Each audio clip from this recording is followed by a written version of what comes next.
اہل سنت کی کتابوں میں خلافت امام حسن علیہ السلام سے متعلق تبصرے۔ فرزند رسول امام حسن مجتبی علیہ السلام اپنے والد گرامی کی شہادت کے بعد خدا کے حکم اور حضرت علی علیہ السلام کی وصیت کے مطابق امامت کے درجے پر فائز ہوئے۔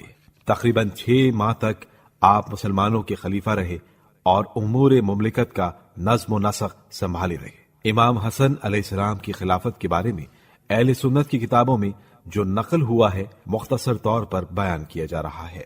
ابن ابی الحدید جس وقت حضرت علی علیہ السلام کی رحلت ہوئی تو عبداللہ ابن عباس ابن عبد المطلب لوگوں کے پاس آئے اور ان سے مخاطب ہو کر فرمایا، امیر المومنین علی علیہ السلام دنیا سے چلے گئے اور اپنا جانشین چھوڑ کر گئے ہیں۔ اگر تم ان کی دعوت کو قبول کرو گے تو وہ تمہارے پاس آئیں گے، اور اگر تم پسند نہیں کرتے تو کوئی بھی تمہیں کسی دوسرے پر مجبور نہیں کرے گا۔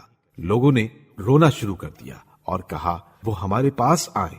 امام حسن علیہ السلام داخل ہوئے اور ان کے سامنے خطبہ ارشاد فرمایا، اے لوگوں، خدا سے ڈرو، یقیناً ہم تمہارے امیر ہیں اور ہم اہل بیت وہ ہیں جن کے بارے میں خداوند عالم نے فرمایا، اے اہل بیت، خداوند عالم چاہتا ہے کہ تم سے رجس و پلیدی کو اس طرح دور کر دے جس طرح پاک کرنے کا حق ہے۔ پھر لوگوں نے آپ کی بیعت کر لی۔ ابن عباس نے امیر المومنین حضرت علی علیہ السلام کی شہادت کے بعد لوگوں سے مخاطب ہو کر فرمایا، یہ تمہاری نبی کی بیٹی کے فرزند ہیں اور تمہارے امام کے وصی اور امام ہیں، لہذا تم ان کی بیعت کرو۔ ابن ابی الحدید نے امام حسن علیہ السلام کی خلافت کے متعلق کہا ہے، امام علی علیہ السلام نے اپنی شہادت کے وقت امام حسن علیہ السلام کی خلافت کے لیے عہد لیا۔ حیثم ابن عدی کہتے ہیں، میں احادیث کی روایت کرنے والے بعض علماء سے ملا تو انہوں نے مجھ سے حدیث بیان کی کہ علی ابن ابی طالب علیہ السلام نے امر خلافت کو حسن علیہ السلام کے حوالے کر دیا تھا۔ جندب ابن عبداللہ کہتے ہیں کہ حضرت علی علیہ السلام میرے پاس آئے، میں نے عرض کیا، اے امیر المومنین، اگر ہم آپ کو اپنے درمیان نہ پاتے تو کیا حسن کی بیعت کرتے؟ آپ علیہ السلام نے فرمایا، جی ہاں۔